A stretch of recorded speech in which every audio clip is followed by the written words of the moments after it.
Hey everybody, it's Lee, and this is Let Us Say It For You. And it is Big Mike in his house. Hey everybody. I was going to say hello all. Hi, how's everybody been? We've been good. Fantastic. Yes. Micah, go ahead, start us off with I'll give us weekend, or you can start with the class. Good nice. weekend. Very good weekend. Arch Point classes, for those who don't know, I do instruct a sensual dance class for women. It helps confidence, also gets people who used to dance back into dancing, choreography, of course. And it just builds like a sisterhood of people coming together, having a good time, supporting each other, and learning a dance, basically. So yesterday was the 7th class. 7 is my favorite number, and it's also known to be the number of completion. And I have to say, it was probably one of my best classes I've ever had. Turnout wise, I had 40 people in my first class, and last night I had 30 people. So typically I average 20. So everybody who came last night were new. Yeah, I had like 15 girls I've never seen before. So that was pretty cool. Shout out to Charisma. So I gave away some prizes for those who have been supporting me since day one. And also shout out to, I think her name is Kim. Kim, I think it's you, girl. KG Acrylics is her name when she cashed at me. But gave her also her money back because she keeps bringing people to my class. So she got a free class essentially. And I got Charisma something for always, being there since day one. So it was a really, really good night. And we danced to a Caribbean song called Owner. Which is why I feel like the class was so good. If you've never heard that song. It's Jamaican music. Oh my gosh. That song is a good one. That started off my weekend. Friday. Cool. Yesterday, went to a wedding. No, actually.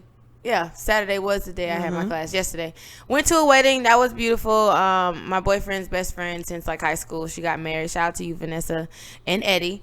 Hey Eddie. Congratulations, y'all. Right. So that was cool. What else happened on Saturday? Oh, then I went out with to celebrate Arch Point being a success of my friends. And today I went to brunch and it was amazing. I had a lamb burger, delicious, by the way. And I filed for my LLC. Woo! So, for those who know me, thanks, girl. You're welcome. For those who know me, millennial business brand that I have on Instagram, Millennials on the Move. That's my first baby, the business that I started to help other entrepreneurs have a kind of like a platform to express and explain their businesses or their nonprofit organizations. I've been doing that since 2016. And I also started consulting. So Mila Bradley was my first client, and Brienne Shade is the second client. She got an app. So shout out to Brienne. Her app is complete. Brie's been on the show twice. That's King Bree. King Bree, yes. Brienne, so. Sorry, sis, I gave your whole government. But I had to go, politically correct when I'm talking about business. But yeah, so I consult other people. But with my particular business, consulting didn't need a type of I didn't need an LLC. I didn't need any liability insurance or anything like that because I wasn't necessarily selling. I was selling a service, but it wasn't something that you can I would be sued for, So then I created the shirts and I was like, dang, okay, cool. But then Arch Point, and I'm like, I could do a lot of stuff with Arch Point. So I was like, you know what? Let me just go ahead and file for LLC so that when I do the wholesaling and things like that, I'll get breaks for ordering large shipments of things. So shout out to that process. It was a little annoying, but nothing you can't do if your Wi-Fi don't go out. But for the most part, yeah, it's done, and I just have to wait to be approved and get all the EIN numbers and the legal documents signed and dated and all that jazz. So yeah, it was a very eventful, amazing weekend for me. Congratulations, my friend. So quite proud of you. What did you do? Guys, I'm not gonna lie. I didn't do much of anything this weekend. Other than I had so many things to do, and I just went to Arch Point, and I didn't even go out with them last night. I didn't want to do it, but I didn't want to do it because I ordered a new machine for me and Nicole for my company. So it came on Thursday, and I was really excited. And I have orders to fulfill, but I have to learn this new machine. So that's what I should have been doing all weekend. And I felt a little short, but I'm gonna figure it out.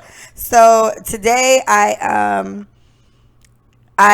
we're gonna discuss these Disney movie remakes today. Mm-hmm. So in preparation for that, I said, okay, let me go finally see Lion King and Aladdin. And so I took my little sister, and me and her had like a whole little movie day today. So it was really cute. I bought our tickets last night at like 2 a.m, or technically this morning.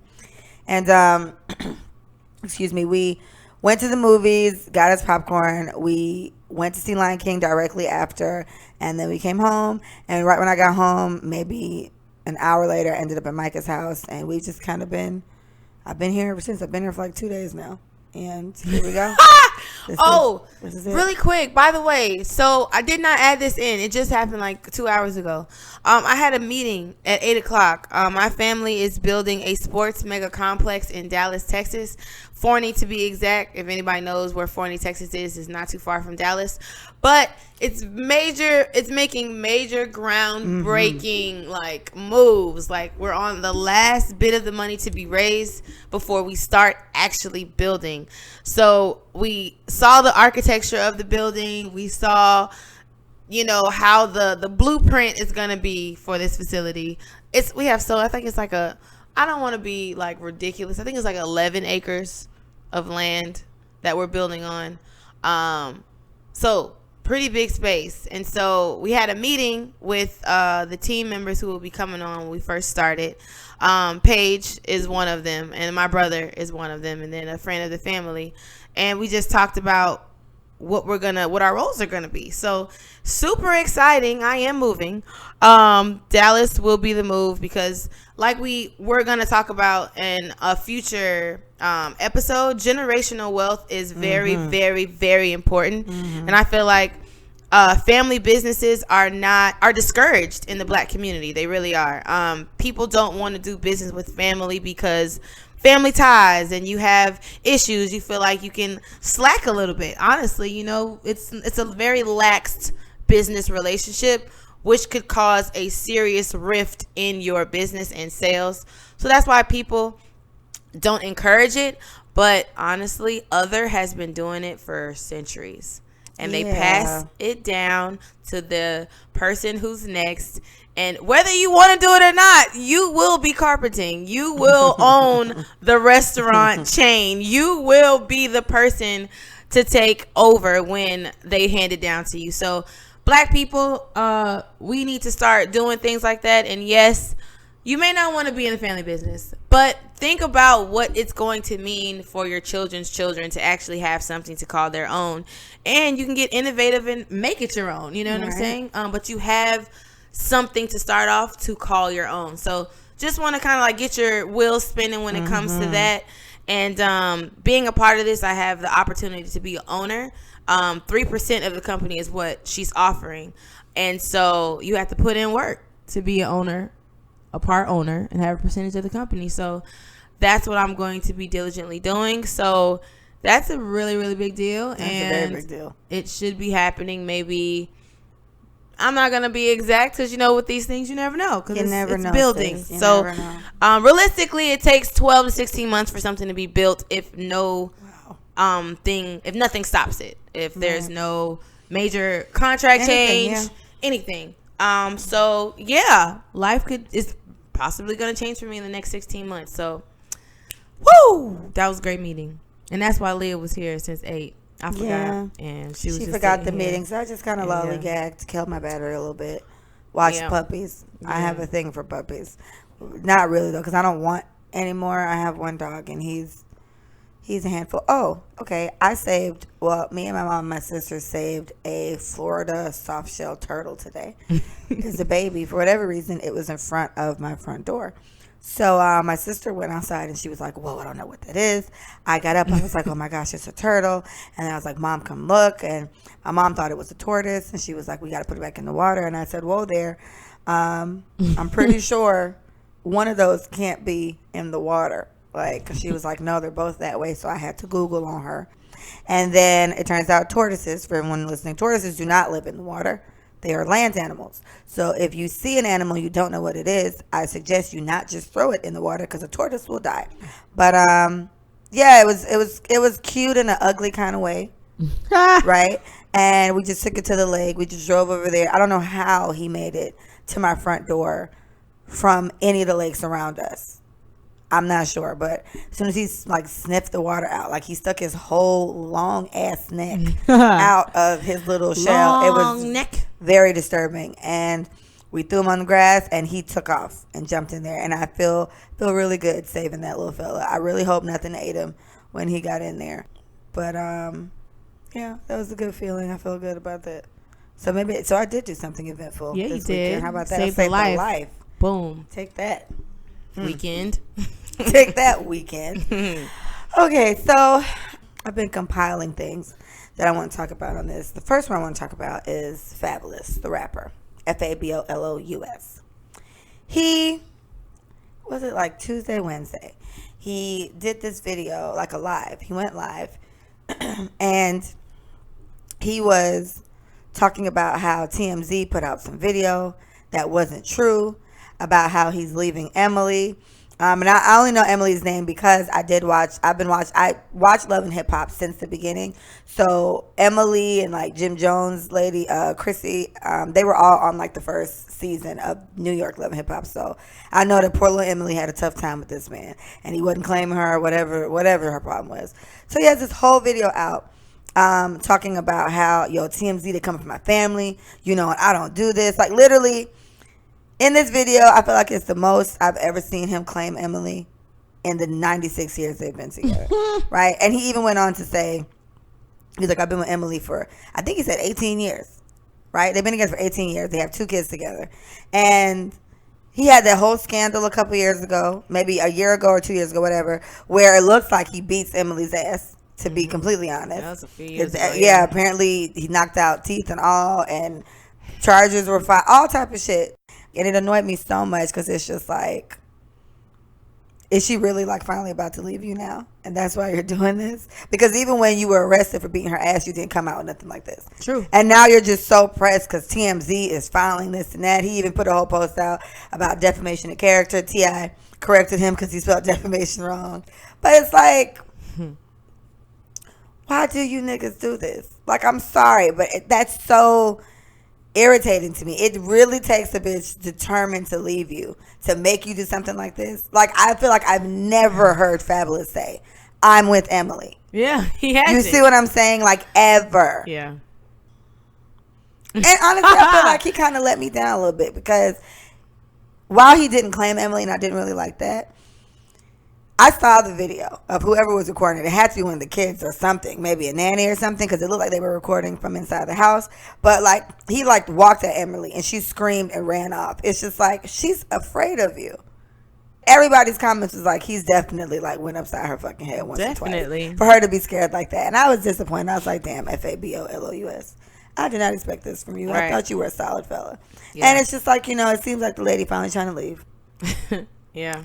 And now this nigga got a whole sob story about how y'all messing with my family. So all these bitches you was fucking and all this non-claiming you was doing wasn't fucking with your family.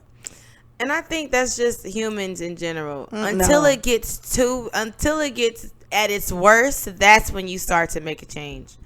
Until like your credit is like 0, that's when you start to try to rebuild it. You know what I'm saying? Yeah. Like, I don't understand, but men in general, when it comes to relationships and women, they do wait till it gets to the point where you're absolutely fed up. But think about it. Like, if we've all been through a situation where we held on a little bit too long than we should have, right? And so what they're used to is us just taking it, right? Yeah. So until we maybe give up a little sooner, because I think we set them up to do that. Although that is a horrible human being thing to do, wait till somebody's on their last leg before you start to man up. Like, that's That's a coward to me, honestly. His video just really annoyed me. I had to express how much I was annoyed by that, because it's just like, sir, you've never put this much effort into anything regarding this lovely lady. You get what I'm saying? Even when she was on that show. Yeah. I think she was forbidden to say certain things. Yes.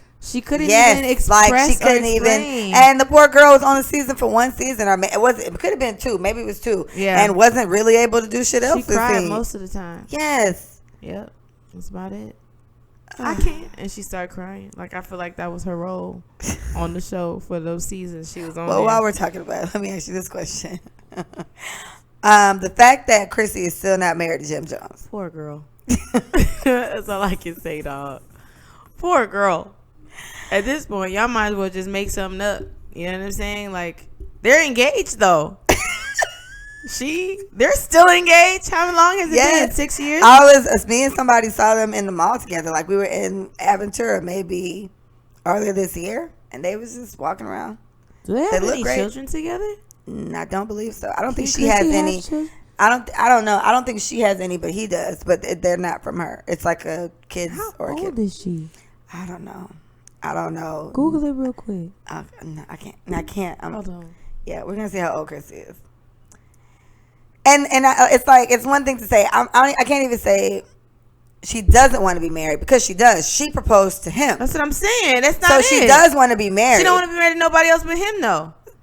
She don't want nobody else but him. No, she doesn't want anybody else with him. So she's willing to wait and suffer. That's what it is. What did Future say? You cry in the Honda or cry in the Bentley or some shit? She cried in the Benz. She cried in the Phantom? Yeah. I mean, I guess. Future said that, and Meek Mill said that. Next time you cry, it's gonna be in the what you call it. I like that song, Meek. I really do. All right, well, shout out to Emily. Shout out to Chrissy. Chrissy seems happy. Poor girls. Right. It's funny because it was a couple months ago, I think. Her last name is Chrissy Jones. Chrissy, she had a picture up, I think, and then Jim Jones commented on it. It was like 48. Dang, Chrissy's 48. She looks really good. Wow, Chrissy. Black don't crack, sis. No, she looks damn good. You look phenomenal. Yeah, she looks very good. Wow. She looks good enough to be a wife. Oh, my God. Burn. I said it. Wow. She looks so good. Yeah, she does. She does look fantastic. Jim looks 48. He's very fit, though. He's what? He's 43. Oh, that's confusing. Yeah. Well, I just look at him. He does look old. Life got a hold of Jim Jones. He's been through a lot. Well, here's what I'll say. As women, we have to be very mindful of the fact that men only do what we allow, and et cetera, et cetera. So Emily seems like she's a little annoyed with Fabulous and his shit at this point, and I'm like, shout out to Emily, right? Chrissy is happy. AF. So whatever. I'd never proposed to a guy. I put that up before, and it was like on the website, on our Instagram page. Let us say for your Instagram. Yeah, and somebody was like, "I'd rather sweep all the sand off the beach." I saw that. I'd rather sweep all the sand off the beach than propose to a man. And I'm like, Chrissy did. She did what none of us seem to want to do, and it still didn't work. So it's not very encouraging. They're still together. So is that a win, Mike? Love conquers all. Well, my thing is, there's no rules to how long you can be engaged, I guess. Mike, it's been like 10 years. But at the same time, I was gonna say, like, if it ain't broke, don't fix it. But like, she doesn't seem to be broken. This doesn't seem to be annoying to her. You know what I'm saying? My only thing with it is like, I'm perfectly fine not caring about it, but it's like, it's one thing if I want to be engaged to you and you're not proposing to me. But yeah, he did it. She proposed to him, so clearly you want to be married. True. And he has still, in my opinion, just disregarded how stupid you look. Because to me, this is embarrassing, and that's a problem for me. He doesn't want to be married.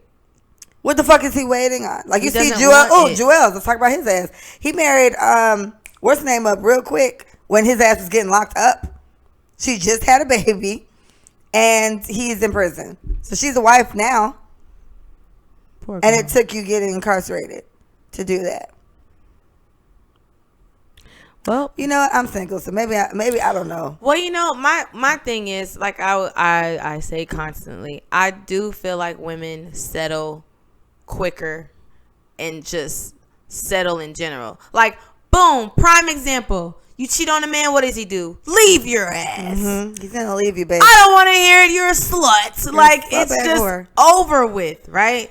Or if you lie to him, you lied to me. Like, they just get so seriously crazy about their feelings and what should be done when they're in a relationship with you. Like, bro, they don't play about their feelings. We play too much with ours, bro. Entirely. We play entirely too much. Like, they do not settle.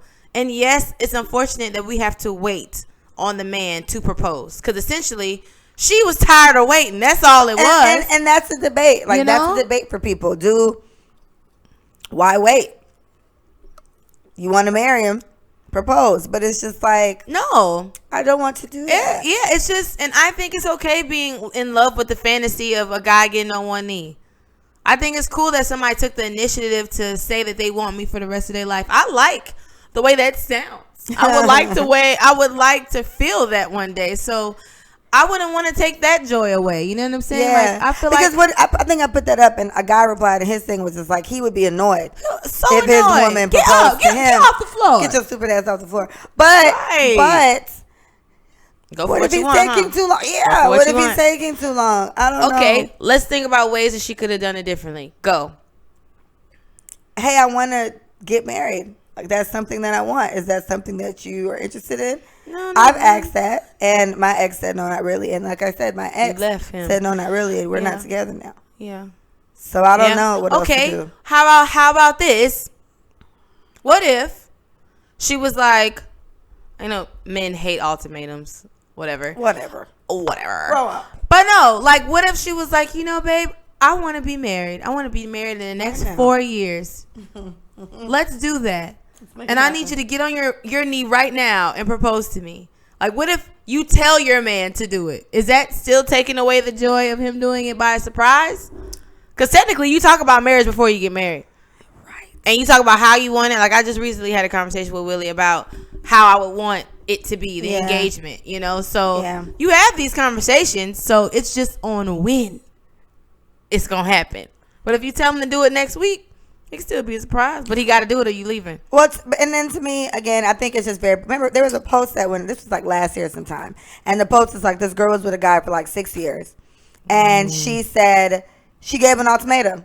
We either get married or I'm leaving you, right? And so there were so many mixed reviews. Who knows what that man got going on, and you shouldn't have forced him to do that. And then there were a lot of women agreeing that, okay, sis, you gave him 6 years. Actually, I think hers might have been 4. Mine was 6 years. I think hers might have been 4. How old was she? Do you know? I'm not sure.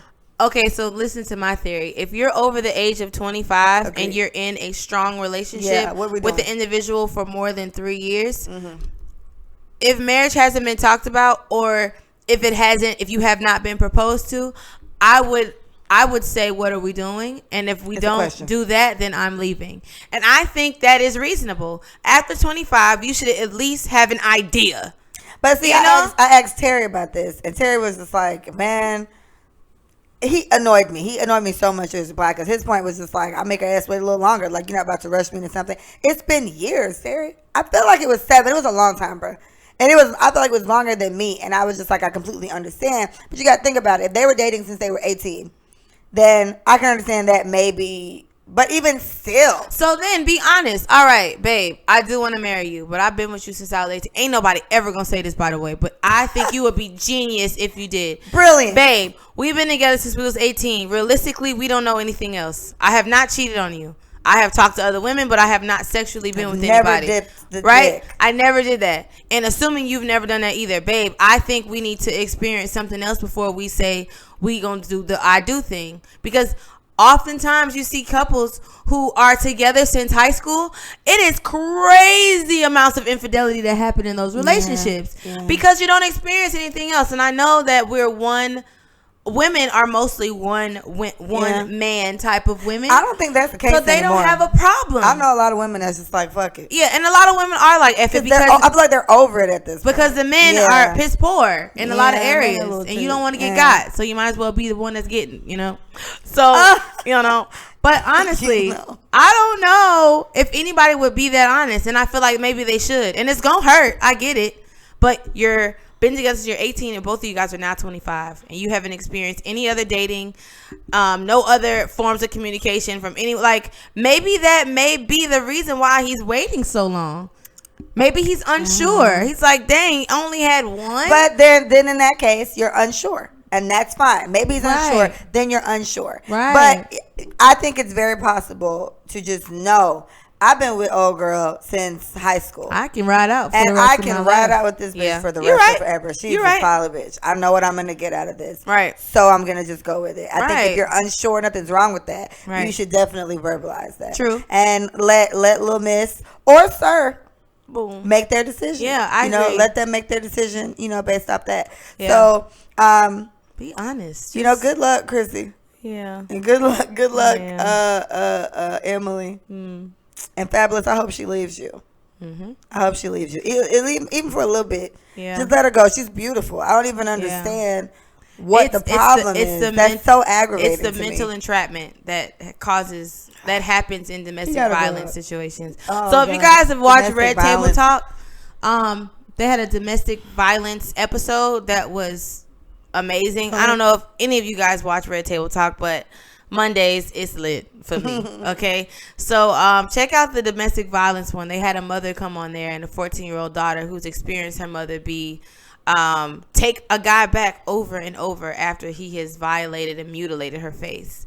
And to hear what the 14-year-old said about her mom, it's almost like she was the mother and her mom was the child. Poor girl, for real. And so, you just have to hope and pray that Emily gains the strength to do what she needs to for her family. Her little cryptic post she put up was something to the effect of, at a certain point, my health and my mental whatever is over everything. Like, I don't even care anymore. Like, that's the most important part. So it seemed kind of like she really is kind of done with his shit, or at least at stage one. Well, maybe she knows it's wrong now. Yeah, maybe Before, she's over it. It could have been love. A lot of people think that that's love because we don't know healthy versions of it. Yeah, poor girl. So it's like, if you always cuss that, when you finally get a man that talks to you nicely, it's like confusing, maybe. Why aren't you screaming? I don't understand. Then that's sad. So sad. And it's sad when you think about it like that. Really sad. Like children who've never been hugged. When they get a hug, they are uncomfortable. They have never experienced touch in a positive way. So this is an illness, y'all. So for those who are listening who may be going through similar things like this, I'm praying for you. And I hope that you get the help you need, or at least gain the strength to do what's necessary for your well-being and your mental health and your children. Especially kids. It's important what they see. Definitely. They grow up to be Chris Brown. Oh, Christopher. Christopher. That's what they grow up to be. Oh, Christopher. That's exactly what happens. So, we talked about this last night. While we were at Paige's house, we had this whole talk about like weddings and what we're going to do, whatever. So I thought that'd be fun to talk about. Right. Just off the strength of like what kind of wedding we would like, or maybe not to go that far in detail with that. But what I'm always interested to hear is how many bridesmaid and groomsmen do people want to have? Right. Question. That's a question. How many groomsmen, how many bridesmaids do you want to have, or did you have? Micah's may have to be a little lengthy because Micah knows a lot of people. Jesus. Yes. I only wanted 3 people. Mm-hmm. Just 3. Mm-hmm. 1, 2, 3. Right? And then I was okay, we can be 4 because I can have 2 on one side, 2 on one side. Boom. Right? I know who they are already. We straight. But then I can see squeezing in one more person. It's my cousin. So, I'm cool with her.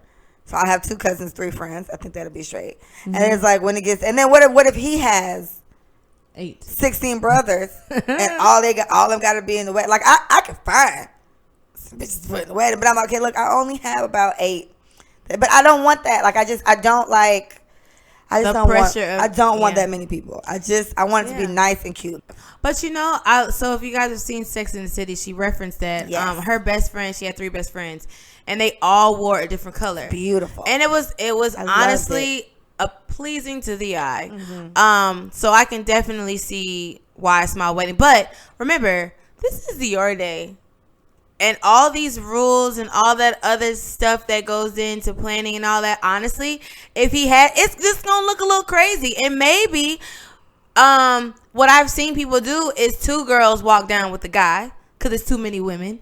And I've seen 2 guys walk down with the girl. Yeah. So to speed things along, essentially, you can have them walk in a triangle if it's like too many men, because there's not enough women to go around. Only 3 of them would get a woman. That's too much. Well, 4 of them would get a woman. That's too much. But on his side, it's like, babe, I cannot do this day without them. If he I have to have them in it. I mean, I would hope. And you don't have to find anyone. Right. That's what I'm saying. I would hope he doesn't have like 15 brothers. But if he got like 8. He probably got a strong 8. Right. All right, babe. You got 8. I got 4. We can. I mean, I can spread it along. No, I can spread it along. Like I can stretch it out. But would you want to do that? For me, I'm thinking about the pictures. I like symmetry. I like when everything's like even, and that's gonna piss me off if it's like 10 people over there. You can tell people to sit down. Kneel down, please. The last 5. The last 5, please have a seat. They can then you can change them out. Oh my gosh, that's so confusing. I'm just trying to help you. Mm-hmm. He got to figure it out. I don't know. I don't want that many people. So same question to you. Do you want? Well, will you have a large one or a small one? My goal is a small bridal party. I have no choice but to have a large bridal party. A large bridal party. Okay. So this is a good thing, honestly. I think I picked some solid people that work well together. Hence all of the destination trips I've taken with these women. Mm-hmm. We actually have a pretty good time now, over a course of time, when it comes to wedding stuff. I still believe I have a strong group. So yeah, it has to be large though. It has to be. For me, it has to be. Mm. And 7 is my favorite number. Oh my gosh. And technically, but we counted last night and we were 8. At 8. And so for the sake of things, we hit 9. But I said just make it 10. Realistically, 10 is off too. I don't want 10. Because you have 5 on one side and 5 on the other side. You gotta think about it like that. It'll be 10. It'll be 20 people. No. I did not talk about that. I talk about my pictures of them. Like, so I talk about me here and bridesmaid. So that's why 4 would work, because it's me and 2 and 2. So 10 would work because you got 5 and 5. 4, yes, 4. 8 is good. 4. 7 is off a little bit. 7's off a little bit. Cool. That's why I said throw the 8 in there. Yeah. But yeah, so. So next thing, would you feel obligated to have your husband's or your wife's sibling in your bridal or groomsmen thing, because they may really want their sister to be in it? No. I kind of feel obligated to do that. Obligated, unless I don't like her. Obligated, no. And I've been in a few weddings, and there's been one sibling on one side and one best friend on the other side. So the bride asked for her best friend, which was a male, to be on the groomsman side, and the groom agreed. And then the groom had a sister who he wanted to be in the wedding, but I can't even say that because they were super close. You did say if my husband or whatever, he has these people and he's like, baby, they have to be in the wedding. Technically, his sister could be one of these people that definitely has to be in the wedding. It's not about you being in a wedding. It's not about you getting a dress or you getting a suit because you're the brother or the sister of the opposite. You know what I'm saying? Like, we can't necessarily pick that. But like I said, it's been done. And the bride asked for her best friend to be in it. And he agreed, but they're close. So in that situation, I don't really know how many. Well, the way Willie talks about it is like, babe, it's your day. You do what you want. He's kind. I would like it. He's a nice guy. He's going to take some type of accountability in this. Yeah. The creation of it, because I don't want it to only be about me, because it is a bride heavy tradition. Almost. Tradition. Yeah. It's all about the bride, and I feel like we're forgetting a very important piece.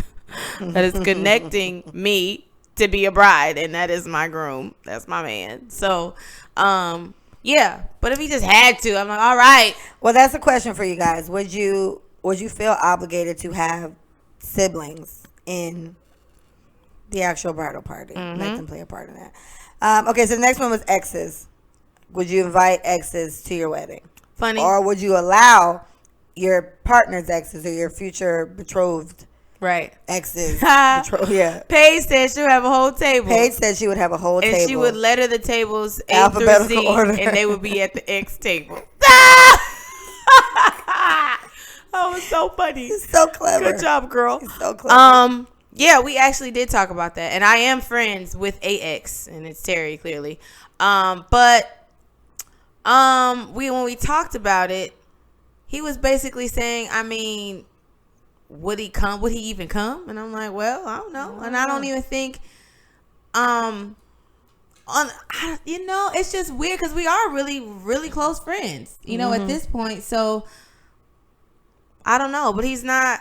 I don't know. He's not a girl. You know what I'm saying? Like, he's just not. So I feel like because you have to respect your man, respect your groom, like, he may not even be with that. You know what I'm saying? So to respect the groom, I'd be like, nah, he could probably come to a first birthday party of my kid. You know what I'm saying? Like, stuff like that, definitely. But as far as the wedding, probably not. Just because what it looks like. Regardless if we're friends or not, people see us as exes, although we are far removed from that.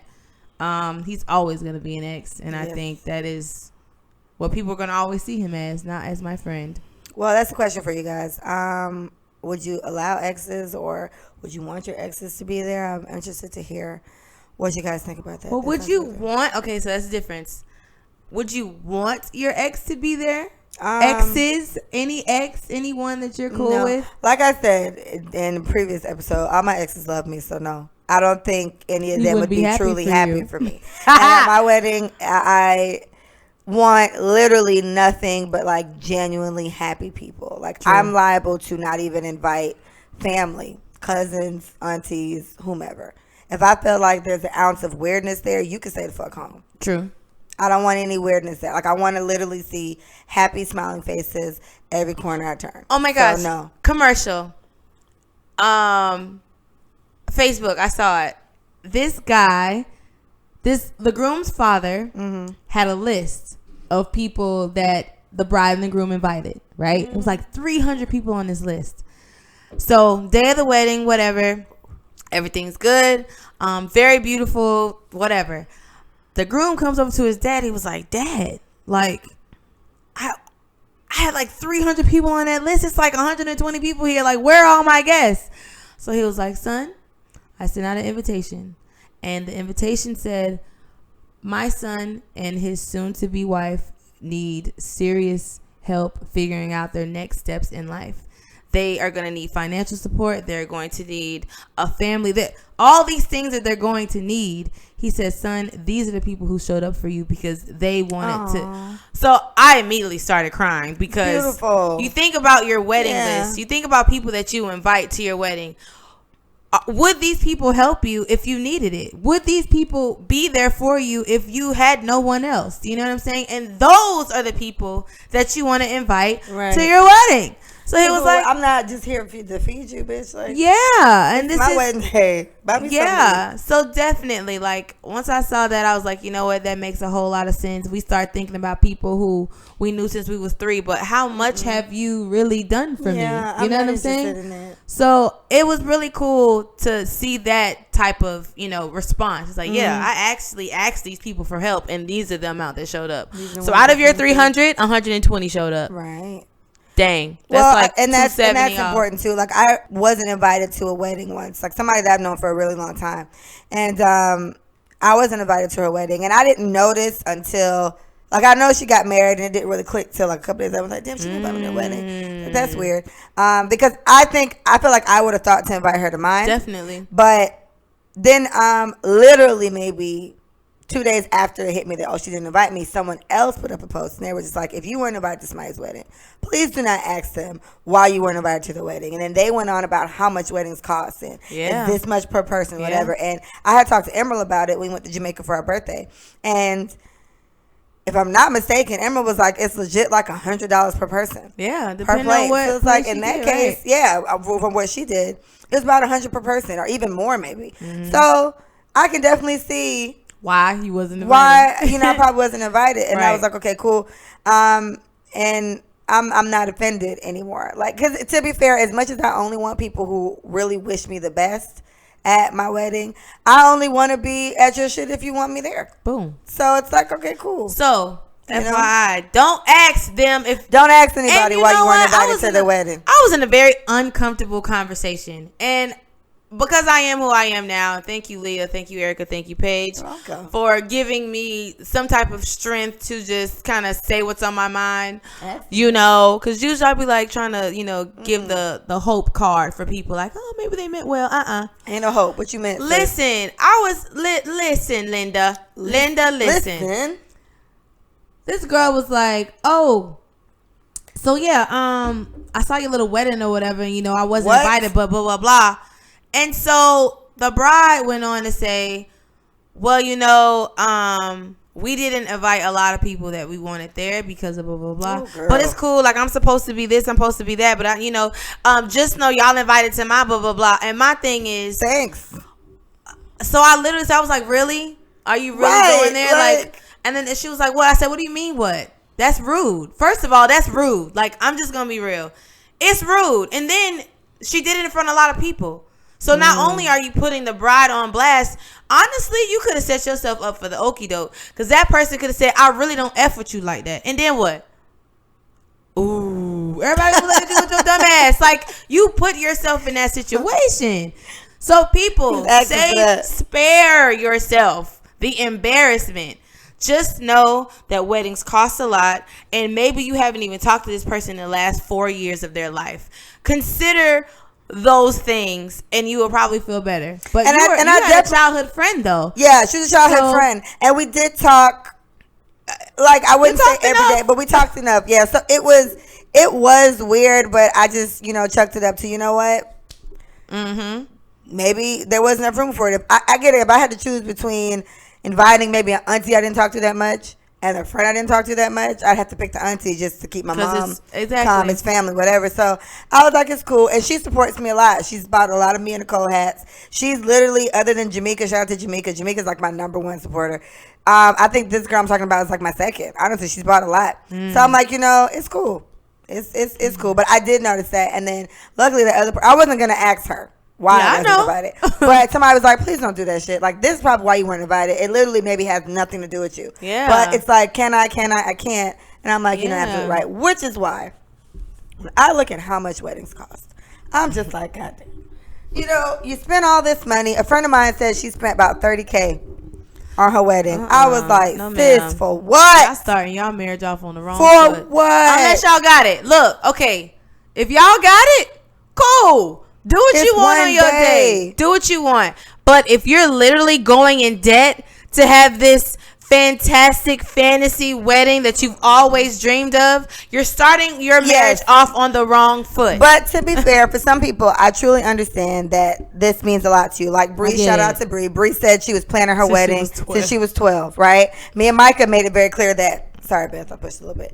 Me and Mike made it very clear that we just started thinking about weddings literally like 2 or 3 years ago. Yeah, when we dated people we considered marrying. So I'm not knocking you, but what Micah said is right. If you have it, fine, but let's not go in debt. Don't go in debt. To do what? Yeah. Where are you trying to be? Please people. Yeah. Essentially, it ain't even about you at that point. It's what people are going to say about your wedding. About your extravaganza. And that's where it's like when Micah says, it's about you, it's your day. I completely agree. Like, I'm not opposed to literally getting married at the courthouse. Like, at this point, I'm not opposed to it. And then I'd rather have like a big party like in our year. Let's have it, because I want a party. I'm not spending over $1,000 on a wedding dress. I refuse to. I'm wearing that shit one time. $10,000 on a dress I'm gonna wear one time. I'm not okay with it. What I do want is a nice ring, so he gonna have to figure that out. But I don't want like a huge, gigantic, ridiculously expensive wedding for one day. Yeah. You know, and so my go-to was I'm getting married in Jamaica. My grandma's there. My grandma's the love of my life. So I would like her to see I'm getting married in the grill somewhere. So husband just got to be with it. And that right there eliminates a lot. It's not really a per person kind of situation. It's like if you can afford to come and pay for where to stay, then come have a good time in Jamaica with us. It's going to be great. We're going to be at mama house. Oh, wait, 2 days we'll be in a hotel. But for the most time. No, I mean, because to me, I spend the money on that. Like, to me, I do that. Instead of paying literally a $30,000 wedding here would probably run you about 7 or 8 in Jamaica. Yes. Right. You know what I'm saying? So instead of, if it's what you really want, sis, fine. I'm not that pressed about that. I'm more concerned about what I'm really going to be dealing with. So I'm not big on debt. I don't like owing people shit. This includes people, banks, anything. I don't like owing money. So I'm not going to max out my cards to do that. I do want a nice ring because I'm going to wear this every single day. And I really, really have a thing about my nails. So I just like to look at it. I'm going to look at it all the time like, oh my gosh, I have a husband now. And you save a lot of money and you kind of weed out who wants to come, who doesn't want to come. If you can make it, cool. If you can't, cool. Yeah. I've been told do destinations and whoever shows up, shows up. Yeah, whatever That's comes, what I've been told. Invite everybody. Listen, we're getting married in Jamaica. You want to slide? Oh, but in my case, we're already married. Yeah. I miss this. What's it not at this point? But in a year, we're going to Jamaica to renew our vows or something. We're gonna have a reception down there. It's gonna be great. Beautiful. And all I'd have to try to make sure I get a DJ that can play all the ratchet music that I want to hear because I want to hear some of it. But my wedding is gonna be very, very heavy Jamaican, so it's gonna be great. I'm gonna be drunk. It's gonna be a fantastic time, and hopefully, I get pregnant that same exact night. Oh, since we talking about that, real quick. Babies? No. Okay. So the part in the reception, it's like a lineup: daddy, daughter dance, mommy, daughter dance, whatever. Oh yeah. Remember the removing of the garner. Oh. Are you gonna? How do y'all? Okay, so for the question, this is the third question we've asked, maybe fourth. It's probably the fourth. Are you going to allow your husband to remove that from underneath your dress? Yes. Go get it. For me, it's kind of like, it depends on how I feel. Like, I know for you, that may be tougher because you have very traditional, very conservative family members. Yeah, and I do too. Like, one of my aunts is literally like missionary of the century. She's right. As I told my mom that, me and my mom just talked about it. I'm like, look, sis, I'm going to give him like a certain time when it's like, okay, I'm literally like, hey, everyone, it's about to get a little slack. And we're Jamaican, so the slackness is slackness time. So there's going to be a lot of Vibes Cartel. I'm not using the clean versions because I don't like the clean version. Mia got to go. Like, everybody got to go. Right. And I'm not saying we're going to be humping on the floor. I'm saying the words are going to be crazy vulgar. Your pussy good from money. Like, this is what's going to be taken. Yep. So that's it's going to stay that way forever. So, yeah. And my mom, like, I'm not worried about my mom. My mom won't care. My grandma would never stay anywhere that long. My grandma is She probably going to come see you, kiss you, leave. Come to reception, eat, and I'm ready to go. Like, we probably have to bring her food out before everybody else's. Yeah. But she can eat. She'll take a picture with me. I'm out. And we just got to take her back home. So, after, I don't care. Like, I want to do this. Yes, babe, go get it. Haha, let's giggle. Yeah. I want great videos of it so I can look at it in a couple years and be like, babe, you's Nancy. I am undecided. Girl, let him go get it, girl. And I've also talked about how I'm going to kiss on my wedding day. Ooh, nah. I just want a pop kiss. Yeah, I don't want no tongue. I don't want no tongue. I just want it to be nice and simple. Nice picture. I may hold it so the cameraman will get it. But for the most part, nah. I don't know. I'm undecided about him going to get it. I don't think I want it. It's kind of embarrassing, just a little bit. I don't know. It's weird. We'll see how I feel that day. She's going to do it. Anyway. We will see. We're going to make her do it. All right. So for you, Micah, your dad's walking you down the aisle. I'm pretty sure. You actually like your father. For everybody else, like my dad's not in my life. We don't really talk. My mom, I would say probably would walk me down the aisle, but. Is that weird? Not really. No. So I just said Manny's dad? I'm not opposed. Because that's her dad, low-key. Yeah. Yeah. Oh, he would be so happy. Yeah, he would. I'm not opposed to that either. I'm not opposed to Manny's dad. Manny happy. Is my daughter's dad, but I'm very close to his parents, and I call him my dad at this point. They call me their daughter still. So I'm not opposed to him doing it. But my mom was like, you should make your brother do it. I have a brother named Ricardo. Shout out to Ricardo. So my mom was like, you should make, Ricardo do it. And I love Ricardo. Ricardo is like, he's 100% what a Jamaican is. He's just complete, so Jamaican. Yeah. Oh my gosh. So love him to death. My mom was like, yeah, he can walk you down. I told my mom she can. So I have options. Cool. I got choices. I'm not opposed to Mr. Hearn. I love him dearly, so that's cool. But for people who do not have good relationships with their dads or whatever, who would walk you down the aisle? How would you make that shake? Would you make your mom do it? I've seen that, and I think that's cute. That was my plan. But my mama was like, girl, you could turn up with a guy. My mom was going to have a great time at my wedding. Like, I can see us being real tipsy, just laughing. It'd be great. Be good. I'm going to play all her little Bears Hammond songs and stuff like that. She's going to be lit. Her and Paige going to be together. Oh, gosh. Her and Paige are going to look ridiculous. It'll be the old lady corner. All right, guys. Paige, okay. How old are you? All right. So I saw this question yesterday, Mike, and I wrote it down because I could not wait for you to answer it. How long is too long? Oh, no, it's a different one.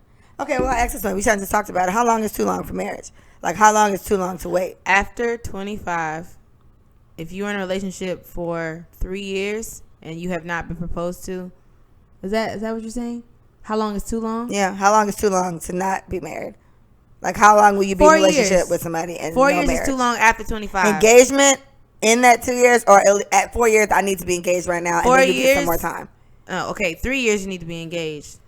Okay. 4 years, you need to be married. That's what I'm thinking.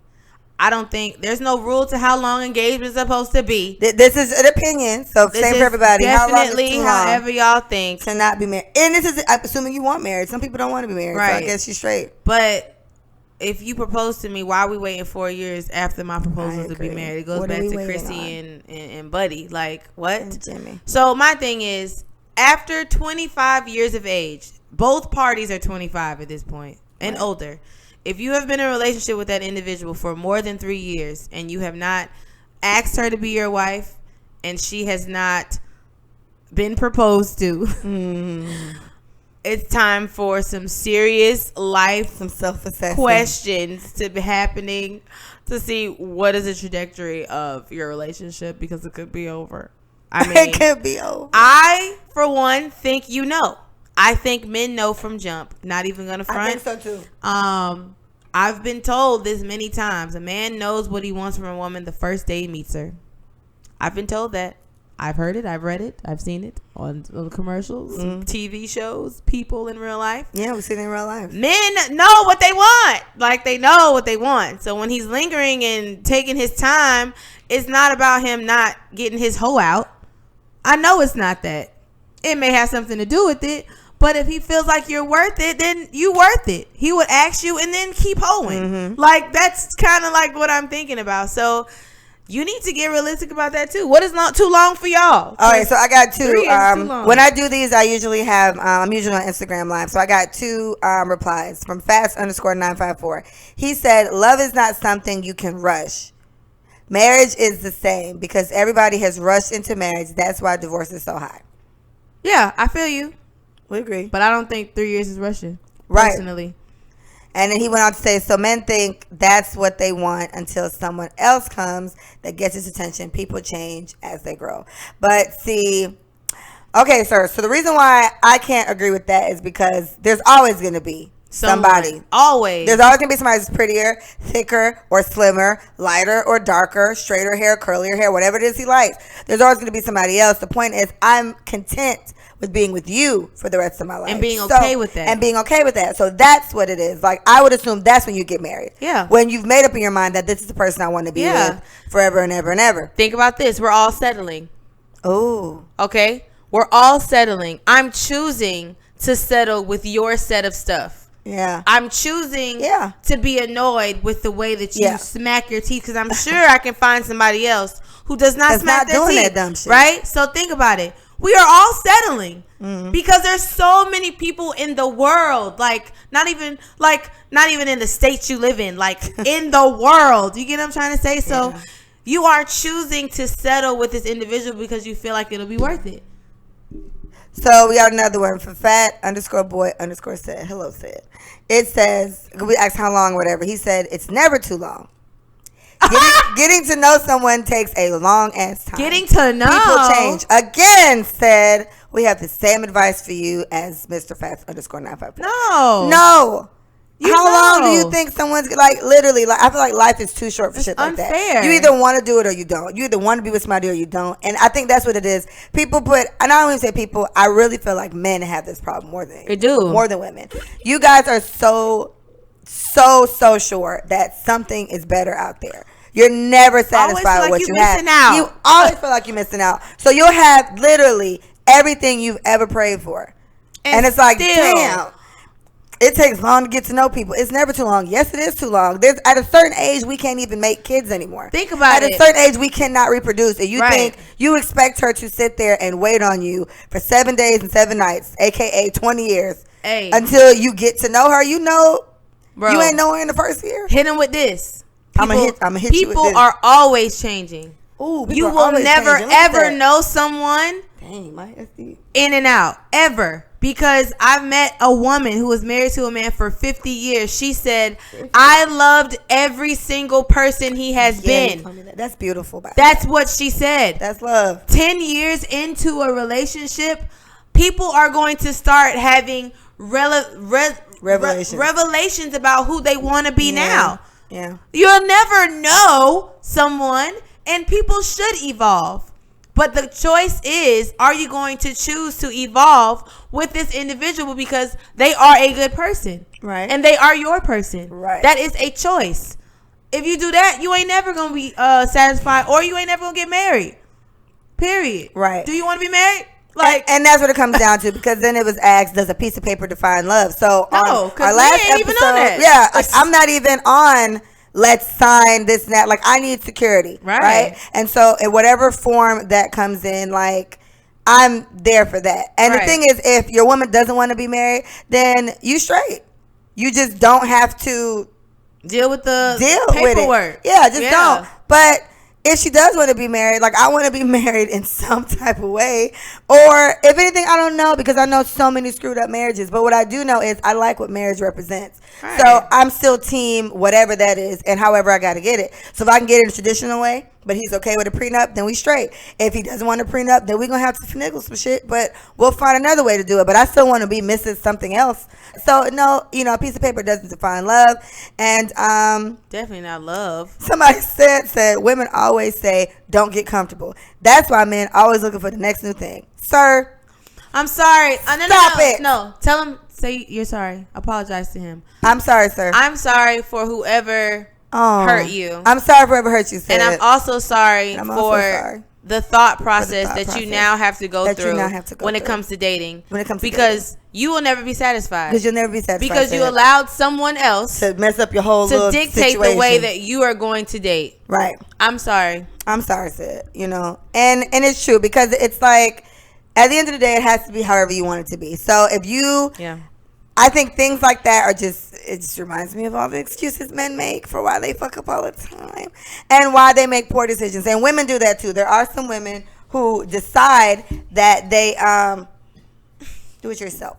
There are some women who make poor decisions based on what's been done to them. Yeah. And I think the biggest challenge of any adult is to not be defined by your misfortunes. You know what I'm saying? If you're doing something and it failed, don't wallow in the failure forever.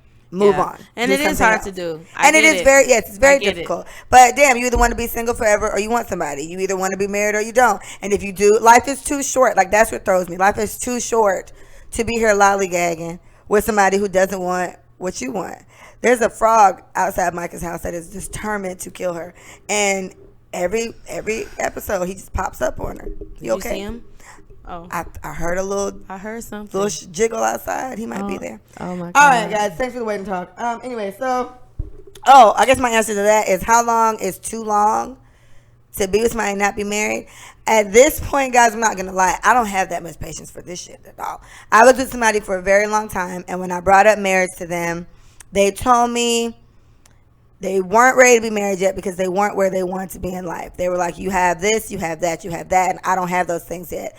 And then he offered to have a baby with me. And I was like, oh my gosh, you're so generous. Thank you for offering to ejaculate inside me. But I don't, yeah, because that's essentially what it is. Yeah, you're not where you want to be enough to get married, but you're where you want to be enough to create a whole person, like a human being that costs more money than the wedding that I want to have. My shit gonna be cheap. So, you know, I had to leave that situation alone. So at this point, I'm about to be 30 in like 2 minutes.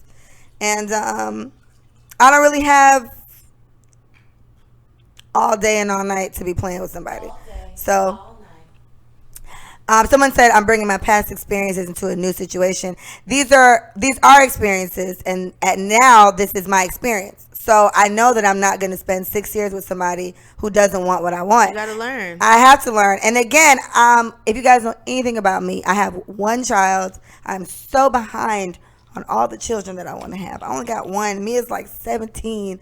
And I want way more kids than this. And at a certain point, again, our uteruses stop producing ways to make children. Right. And so this is why there is somewhat of a timetable. No one wants to rush you guys. You guys will be 66,000 years old children, and still get somebody pregnant. Our shit has a date. So you either want to be a big boy and do it, or, and let me not even say that. You either want this or you don't.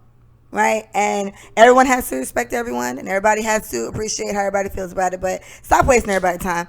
I was talking to one of my exes, and I gave him, I think, some solid advice.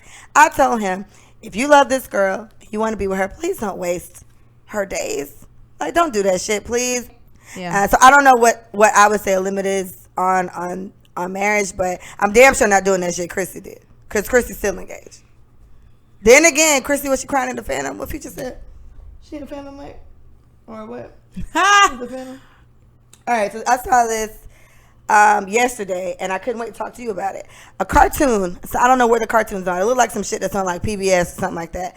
And it was like this girl was considered. They turned her dark. They made her black once she lost her beauty, quote unquote. Yeah. What the fuck is that, bro? I was so upset. I was like, "That's what I'm talking about." What country is that in? I don't. It looked like I got Spanish Latin vibes from it. It looked a little. It didn't look like the U.S. No, it didn't look U.S. because we know a little bit. Yeah, we know a little better. You'll get chewed up. About what can happen to your network if you do some blatant racist things like that. Because people will complain and they will take action immediately. So shout out to our system to a certain degree when it comes to that. I think if it gets enough traction, then they start changing stuff. So the fact that a blonde, blue-eyed woman lost her beauty, oh my God, and her punishment was to be brown, curly hair with dark eyes. This just further perpetuates the ideas of beauty when it is driven by the majority, and the majority is the power, right? So you got away with words, you girl. You know, it's unfortunate that colorism exists, and it's not just in America. Like, colorism exists in Brazil, and that is the highest percent of black people other than Africa. That's what I heard. So lighter, the fairer the skin, the more beautiful, the more powerful in some cases. But honestly, y'all, like, when you see things like that, this is the representation. It's a cartoon. So let's think about that. It is targeting our children. I don't know how many of you watch cartoons. I watch Family Guy and Bob's Burgers. That's as far as it goes for me. I watch a lot of cartoons. And I love Teen Titans. It's hilarious. My God, that is a cute show. Yeah, Teen Titans is awesome. Adventure Time. So there are some that I do watch, but think about our kids who soak all of that in, and most of the stuff that they do watch is on YouTube now. And so, oh my gosh, they are doing the conditioning all over again, and it's the conditioning for both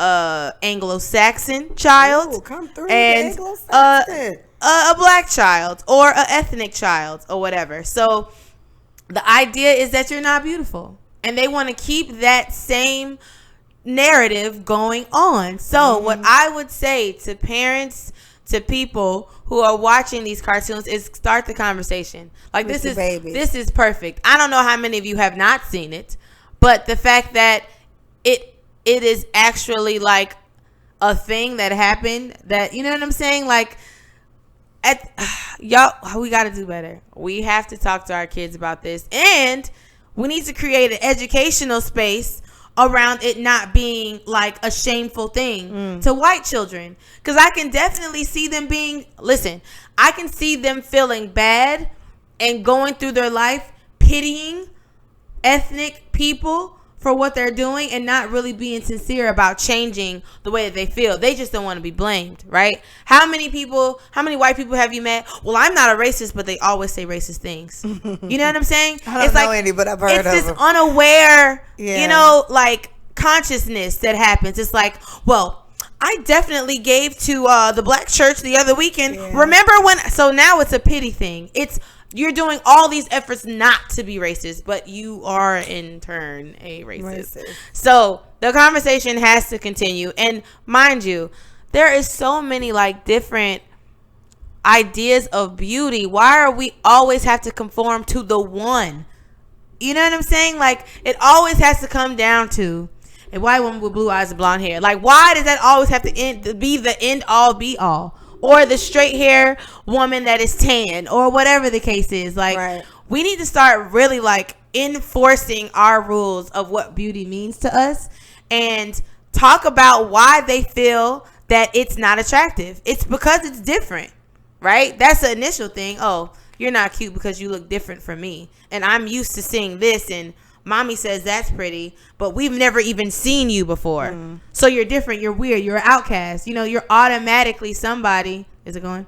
Yeah, it's fine. You're automatically somebody who's deemed unworthy because you're not normal, or whatever normal is. Whatever normal is. So that's an important messaging too. Like, this is disgusting. Like, I can't even believe it's probably in Brazil. Where is it? Yeah, I didn't hear. I don't think there was any sound on the post that I saw, whatever. But as soon as I saw it, I was like, see, that's what we talk about. Like, this is it right here. And it's just it's really unfortunate, because what it does come down to, like, every time we see things where like Gucci put up some racist shit, or Prada, or whatever, H&M, everything is, and that was in the UK though.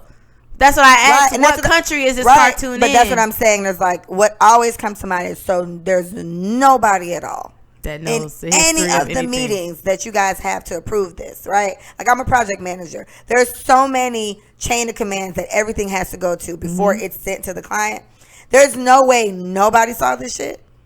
And with us, there's like code. We got to read code. I work at a tech firm, so we got to read code, or I got to check a script or something like that. But it's a picture sometimes. It's a picture. It's an image. And nobody there saw this and said, this might be a little fucked up. And so that's where it's like, I think it's very, for the companies at least, I don't know how much diversity they have. Yeah, and you have to find some type of way to find somebody, find some department, create something to say, let's just make sure we're not offending anybody. Boom. With what we put up. It needs to be clear. And I feel like they should have this. Like, there's nobody else who does this clearly, because they keep trying to. I don't know what that was. That's probably the most notoriety or anything that cartoon has gotten, but it's not good. And I get like all press is good press, but they're not. And think about what happened with H&M. Although it was in the UK, they felt really bad that happened. Well, the H&M in America, like corporate H&M, felt crazy that happened. But the person got blamed in the UK for not doing their American research on what black people have gone through and why it relates to a monkey. Like, they didn't do their research before they ran that campaign ad. They make too much money. You're hiring. To be doing shit like that's what I'm saying. You're hiring unqualified people, because essentially you're unqualified. You just cost our company probably millions of dollars. Because they have to pull Black all those people ads. were not shopping there for a minute. A lot of people was like, whatever, H&M still gonna get my money. And you always gonna have people like that, because they just don't understand the ladder. They don't get it. They don't get that change comes through the dollar. You feel me? So at the end of the day, they have to do better with hiring diverse people who, like you said, care about offending other people, and not for the love of money, because essentially that's what it is. This campaign is going to make us so much money. Marketing is such a big deal now than it has ever been, Marketing because is a big deal, social media is playing a huge role in all of these company sales. So, like you said, diversity off rip needs to be like, they need to go through like a training, I feel. Same thing happened with Starbucks when that guy tried to Starbucks tried to get on that shit quick. They were just like, they closed all the Starbucks. They closed them all. Yeah, they had a training. We're gonna have a training, something in sensitivity or some shit. I was like, all right, y'all, whatever. Like, they hopped on that. But look, you cannot pick out a racist in the line trying to get a job because they're putting their best foot forward, right? Their best non-racist I'm not gonna dare be racist I today. love the blacks. The blacks. The blacks are beautiful. The Spicks, the Guidos, and that's something they say for Italian people, but they love them all, right? Yeah. Until they get a customer that triggers that inner racist. That racist shit just seep out. And that prejudice and that injustice and discrimination just screams on out of them. And they cost your company hella money. Hella moolah. You cannot pick them out. You really can't. But you need to make an example of these people because they do exist. Agreed. We can't control how people feel, talk, or act when they are on your clock. Yeah. You can't. You can try.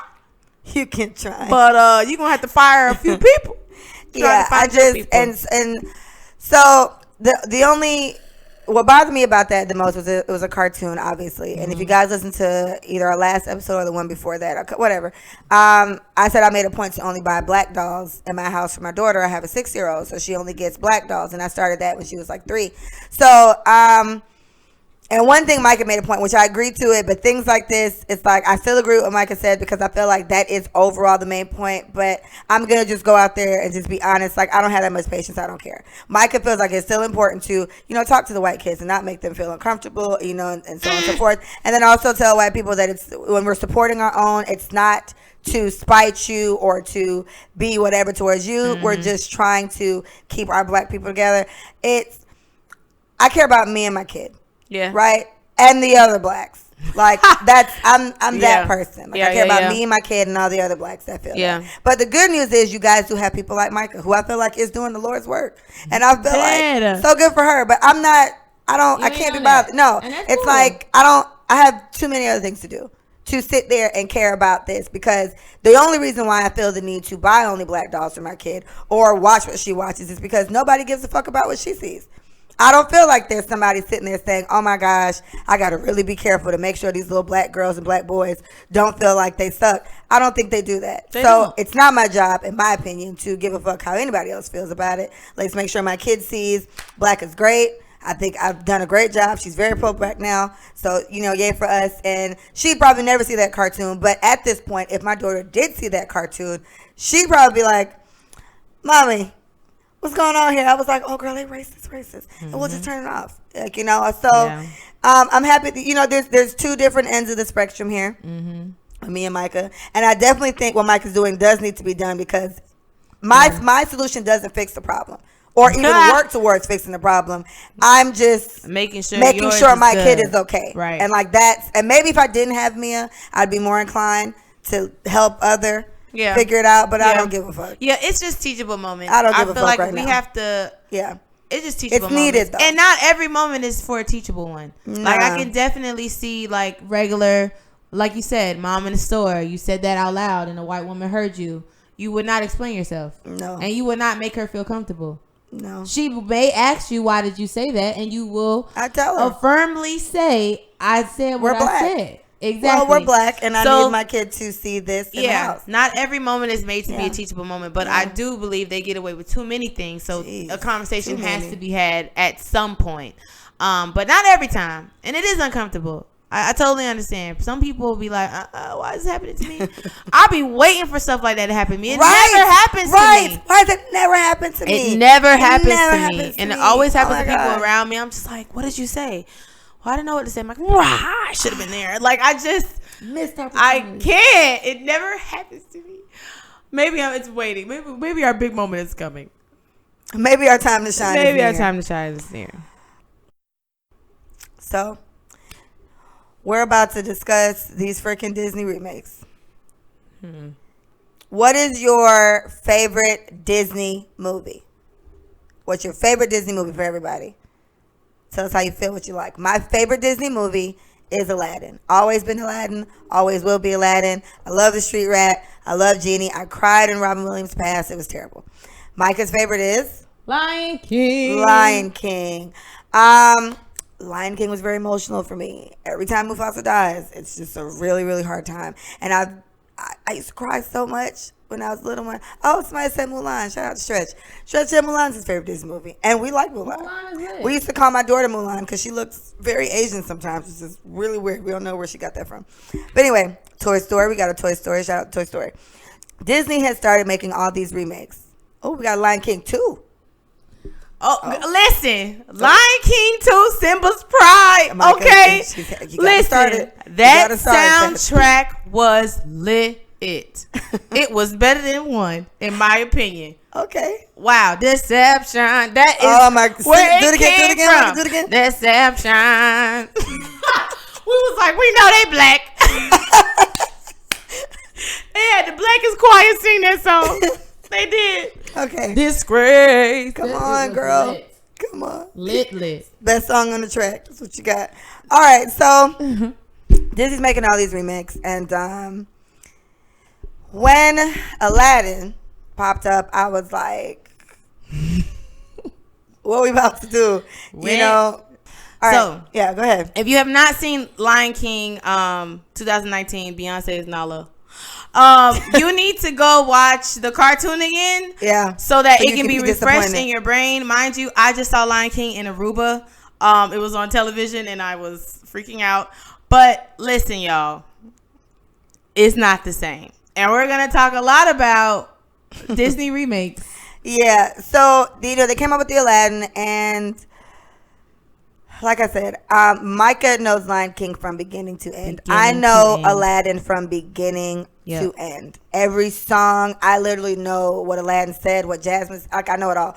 So I wasn't very sold on Will Smith being Genie. And mind you now, I love Will Smith. Yeah, Will Smith's the truth, though. We love him. But I did not know how I felt about him being Genie, right? And then when Images came out, I was just like, this is weird.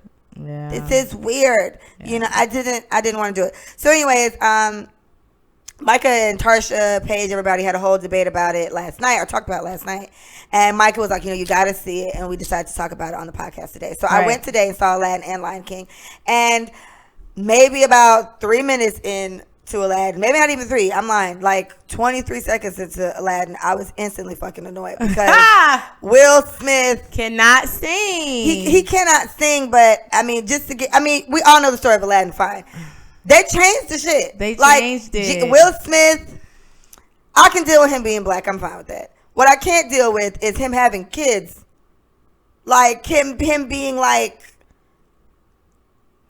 what the fuck is that? Because remember. No. Because in Aladdin. At the end of Aladdin, he cleared it by himself. Remember? Yes, but he still had powers. Major look. It doesn't look like this one has powers. It doesn't look like Will Smith has powers. He looks like he's just Will Smith now. But he gave up his free. He's not a genie anymore. Yes, but Genie in Aladdin, my Aladdin, still had powers. Return of Jafar, Genie was out here fucking cooking for Aladdin. He was still. They still had powers. He's not. He's not required to. Somebody said a genie having kids. Exactly. He's not supposed to do that. True. I don't know why they put that in there. And then they did that because I guess they gave Princess Jasmine a handmaiden, which also annoyed me because who the fuck is she? And then even in the beginning of when Will sang the Arabian Nights song. Horrible. He's not supposed to sing that. It's some lovely Indian man that sings it. It's not him. And then he switched up to, listen, y'all, I was pissed. And it worked out because I took my sister to go see it. And nobody was in the theater. It was just me and Liana. Right. So I went off what is this? And then Jasmine had 2 songs. Oh my God. Why is this bitch singing? why is Jasmine singing? Jasmine had a whole solo. Jasmine, I think they gave Jasmine and Beyonce the same free roaming shit that they're not supposed to have. Bad. You don't do that. Hey, shout out to somebody who said the Lion King, bro. Sorry, go ahead. Whatever. Okay. All I'm saying is I was tight, y'all. And I went on, Will did good. I did like Aladdin. The guy who they actually had to play Aladdin, When I saw his picture, I wasn't very sold on him, but he did really well. Like, I was like, you know what? I'm cool with this. Jasmine, she was so. They kind of changed her whole thing, too, because she wanted to be Sultan. Jasmine never wanted to be Sultan. This is the year of the Me Too, though. Think about everything that's happened in society. Look what they're trying to do. None of that, Bethany. Why would they do that, though? That's not what Aladdin was for. It wasn't in the year of Me Too. It was in 1994. It wasn't the year of Me Too. They did the most. I feel like, you know, if it ain't broke, don't fix it. And I don't like Jasmine having her 2 little solos. I was over that shit. I can't read. I do not like Will Smith and his and he is human because he made a point to say, I want to be human now. So I was like, okay. He's like, you know, I want to be free. I want to be human, but you're not human. You still have power. So I'm assuming there's never going to be a Return of Jafar, right? Like, there's never going to be Return of Jafar. It can't be because he doesn't have powers anymore. He gonna get him back when Jafar pop up? Hell no. And Jafar did make a point to say, I will never forget this. I will get like it. You know, so it's like, all right, whatever. So that was my take on Aladdin. I still cried. A Whole New World. You guys don't understand. I know there's a whole movie, and so there's so many weird parts. Like, I'm sorry, Aladdin was supposed to be like caught with Jasmine, but that's not what happened. Jasmine went back to the palace. She ain't fucking do that. Like, none of this happened. I was just like, you know what, Micah. And then we went to go see National Geographic as Lion King. Now, I'm not going to lie. I liked it. And I think I'm less critical of Lion King because it is not my favorite Disney movie. It's not your movie. Right? Period. So while a lot of people liked Aladdin, if you're an Aladdin fan such as myself, shout out to Amber, because me and Amber said we don't know how we're going to deal with Will Smith. It worked out. I got used to it, but they changed up the story, and that's what pissed me off. With Lion King, before I hand it over to you, Beth, I was okay with it. Like, I was okay with it. I think the things that you noticed in it, because I can't, like, because me and Leon were asking, didn't they do this at this part? Or didn't do this at this part? And then I did listen for, like, indeed our friend is doomed. And then all the crying. And it was like, they took it out. So anyway, I'm going to hand over to Mike because she's about to chew this shit up because she is upset. Deep sigh. So, deep sigh. Oh my gosh. Like, so, for one, the whole Disney remake and all that, the first one they did was Beauty and the Beast.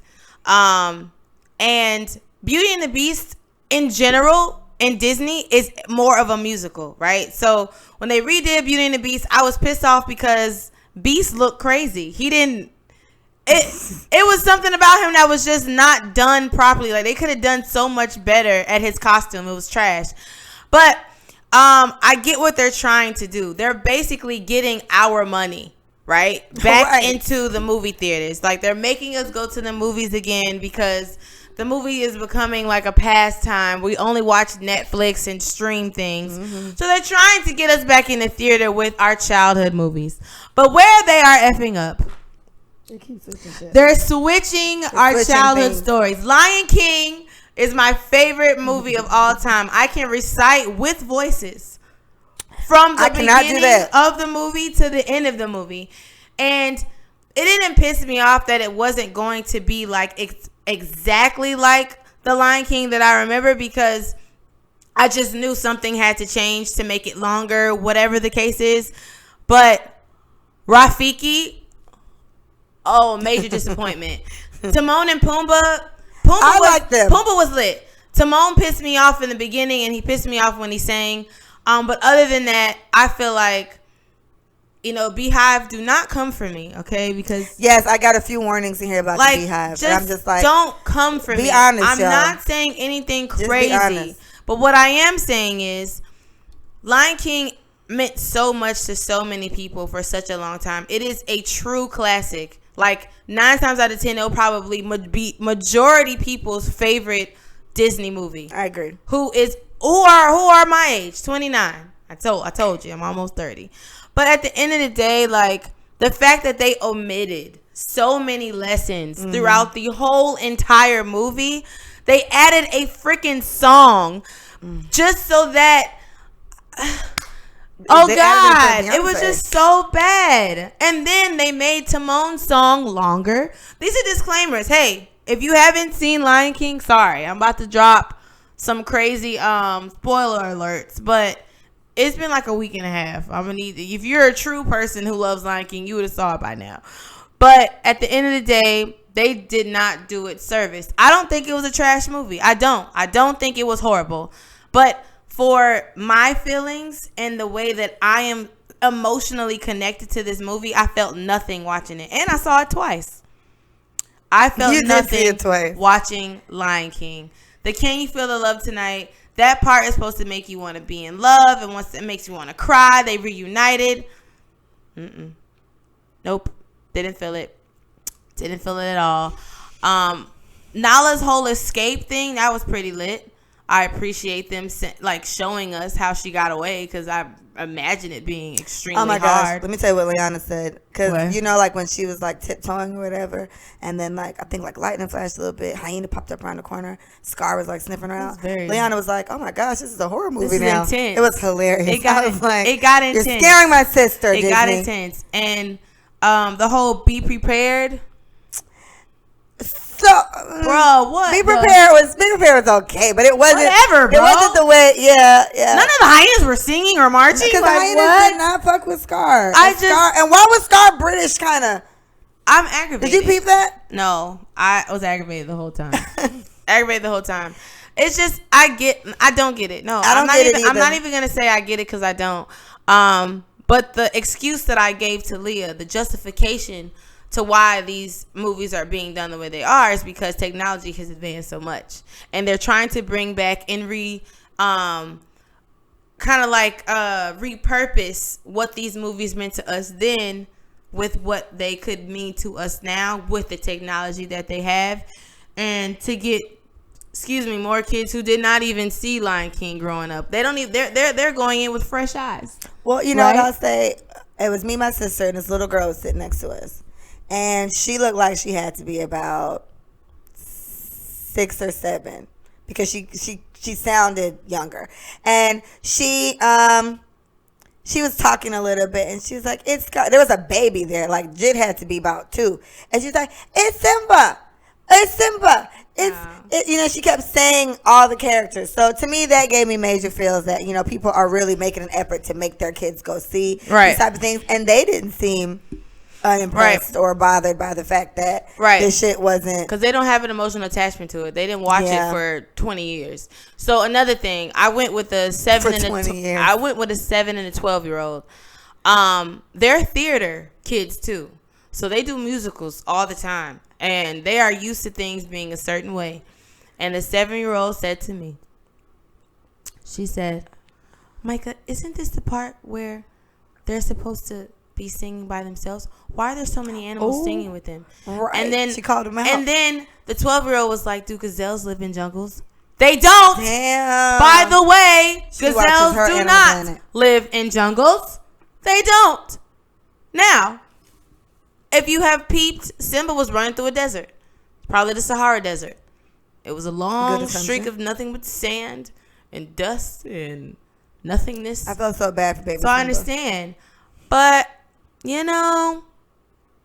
like I said, it was not a trash movie. It's still Lion King. It's still one of the greats. Well, we talked about this last night. Like, I think the Beauty and the Beast remake, someone on my live said that. I think the Beauty and the Beast remake was straight. Yeah, because I've seen, and to me, I've seen it a few times. Like, and I get it. I remember you talked about the Beast. You really didn't like him.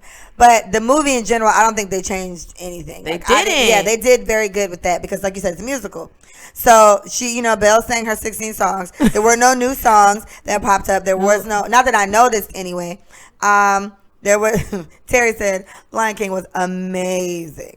I would expect Terry to be a little more offended. He's not like I am, and it's fine. Okay. No one probably. We'll talk about it later, Terry. Like I said, I'm a hard critic, so it wasn't trash.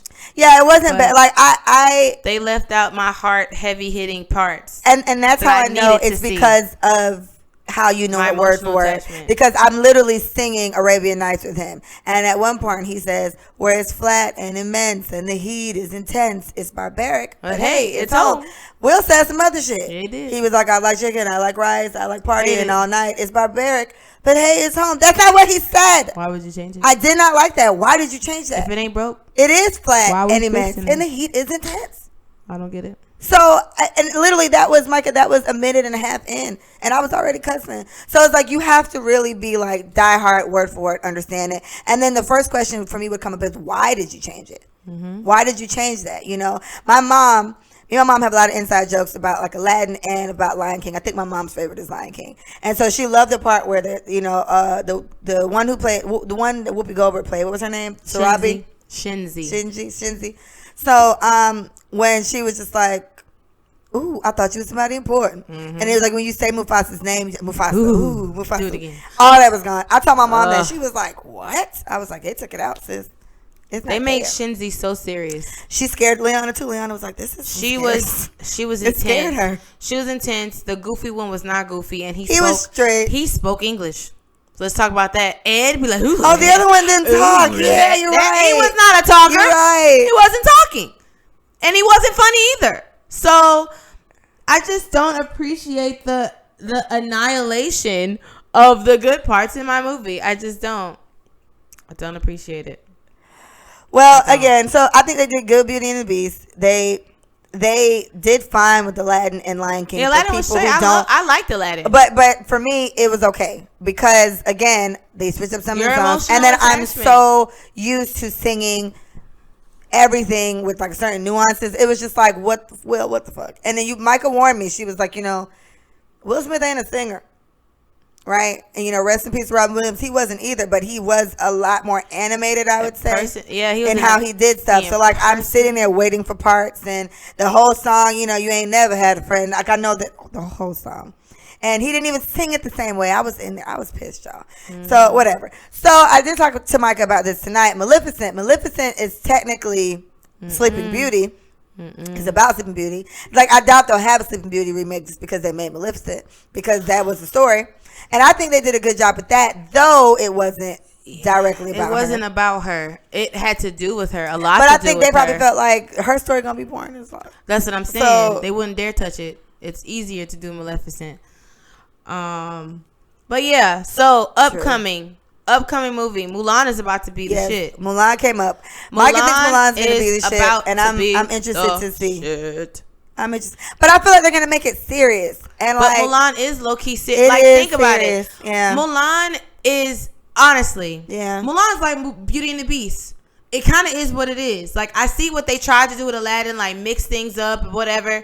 With Lion King, you know what they did with Lion King? No, I don't. They are politically adding things into these movies that are relevant to the times now, so that people will be interested in it. The whole Me Too crap. Why did Jasmine want to be Sultan? She never wanted to be Sultan. That wasn't her role. Be Sultan. So my thing is, yes, I don't care. In those times, women did not aspire to have great power and prestige or whatever. But in all honesty, why are you trying to make her that now?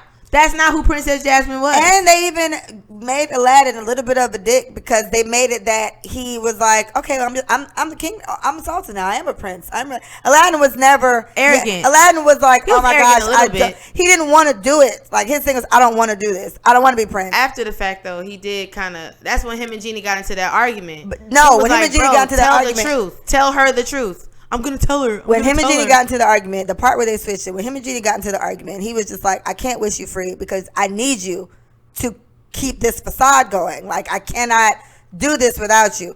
But in this movie, it was just like, well, I am the prince now. Like, yeah, I'm going to be prince. Like, I'm a prince for real now. It was like, no, you're not. They made him a dick. He was never excited about that notion. It was always like, okay, what am I going to be able? I can't do this because. So what I would say, let's go watch Aladdin cartoon again, because what I remember, I know this is your favorite movie and I love you so much, do not curse me out, but Aladdin had a moment when he was basking in being almost sultan, like he was super nervous, like everything you said, yes, but Genie was like, all right, so what are you gonna do with your next one? All right, like he was trying to hint him. Yeah, was trying to hint him into it. And he was like, sorry, but I can't do that, because this is. It was whatever. More of a, I don't know what the fuck I'm going to do. Like, I don't know. I can't keep this going without you, Genie. And then Genie stuck his tongue at him, and Boo and the rug got mad at him and left him. And he was stressed out about it. Tell her, she was like, yeah, I will. But. That's a different part. Blah, the blah, part blah. telling her the truth is before. But I'm saying in general, he had a, true. Yeah, that was in the beginning before they went on it after the date. But I'm saying there was a part in Aladdin, the cartoon, where he did have a hint of "I'm feeling myself." Now they exaggerated it in this movie, yes, but he had a hint of it. He had a hint of it, and yes, it was exaggerated. But I digress. With them adding political things. Now, if you guys have not seen Lion King, Pumbaa was called Chunky. And Pumbaa was like, they call me. Are you pig? He's like, are you talking to me? He's like, yeah, let me get the pig. Are you talking to me? Are you talking to me? Like, that shit was so lit. They call me Mr. Pig. Oh, he did the whole The line that they said was, I do not do well with bullying. Some crap. Now, thank you for expressing that bullying is bad. Thank you. I really appreciate that. We needed that. But let's let the children infer, like we inferred, when someone talks to you in a way that is derogatory or talking down to you, that you deal with them accordingly. If we're still going to be violent with these people, why do we have to throw in the bully line? Yeah. You know? Yeah. So we're teaching our children to beat up bullies. Yeah, and become bullies. Go ham. So my thing is, y'all, like, they just tried too hard. They tried too hard to be original with a classic. Yeah. There's no way that you can be a... Come on, my G. Like I said, I'm a hard critic, bro. Certain things I was looking for, I just didn't see. So for those who haven't seen it, I've had 4 people call me about Lion King and said, damn, Micah, I'm sorry. They've told me that. And we've had extensive conversation about certain parts that they were pissed off more about. Excuse me. So although it was not horrible movie of the year, it damn sure wasn't the movie of the year, in my opinion. I mean, it made a $1.2 billion. Of course it would, because they riding off Lion King and Beyonce. Yeah. So it made a lot of money, and that's what I hope. I hope that, unlike the writers of Game of Thrones, I hope that they take this success and be happy that you got it, but listen to the people and realize that you fucked it up just a little bit. So if you do decide to do Lion King 2, maybe, let's keep it as close to the original as possible. And I think that's mindful. Like, that's one thing I had to get used to, that when, like, artists, like, say if I listen to Miguel and he performed something live and all, like, the hate it. Yeah, he actually I've grown to like it now because he just sings so well. He sings well, yeah. But at the same time, it's like, you know, all the vocalizing that would happen. You sing these songs word for word, know your part, and then when they perform it live, they do it different. And it kind of throws you off a little bit because you're ready to sing. You can't sing and along. It's kind of the same thing with these movies. They kind of switch it up a little bit, and it kind of throws everything off. So I don't know how they're going to come back from Aladdin with this, because Genie looks he's a father now. And he lives on a boat.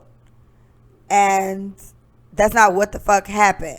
So I'm interested to see. Like, Lion King didn't go somewhere else at the end. It ended exactly the way it's supposed to. It ended with Kiara. It did. So we'll see what they do, if they come back with any. I don't know. But, you know.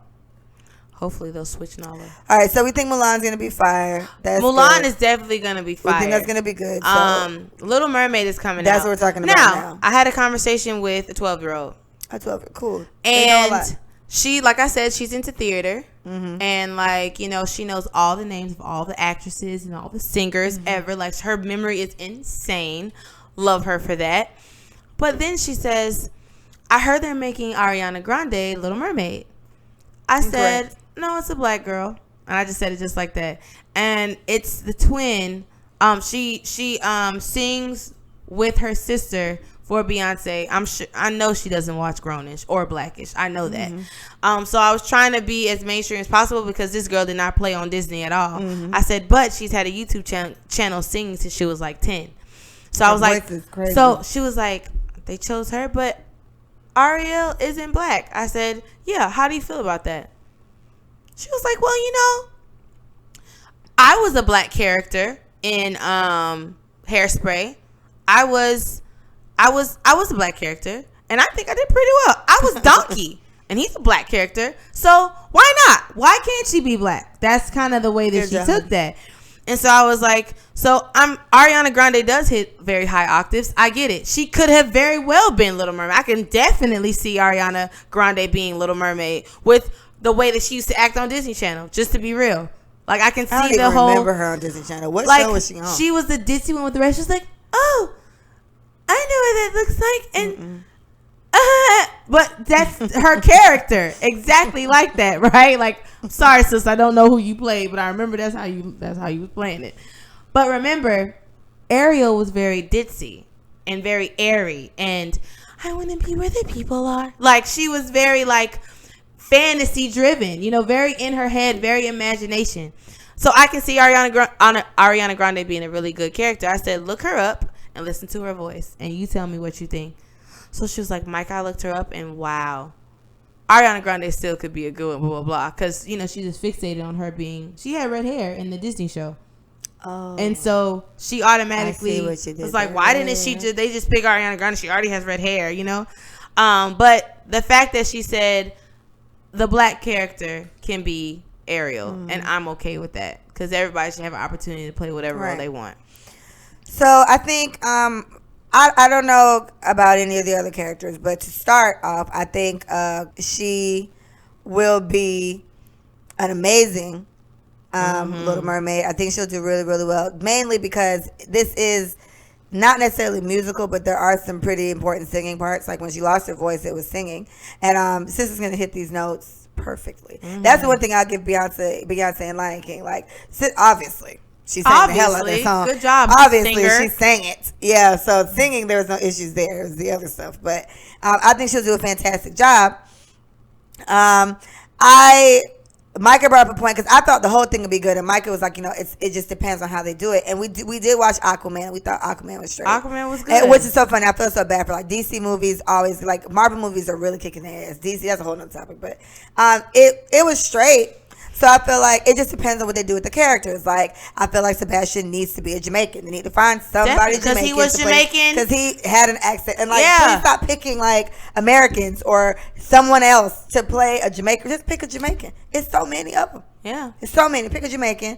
Flounder needs to be a cute little whatever voice. I feel like they won't screw Flounder up. I feel like Sebastian's going to get I'm talking more so of the way it looks. So the technology and the animation that they're using. Like I said, if they team up with Aquaman's people, those people look effortlessly. But the casting to me is important too, because we feel iffy about Beyonce's Nala, and we don't like the one that's talking that you should just make weird sounds all the time. The hyena that was just they changed everything. Yeah, they switched. Yeah, they switched. Keep it original. So it's like I'm interested to see me too. how they play that out. But I have high hopes for it, mainly because of the casting with her. I think that was genius. So whoever they pick, otherwise, I think.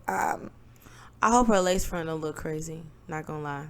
I saw a picture of it already. I thought it was okay. Mm-mm. You don't like it? No.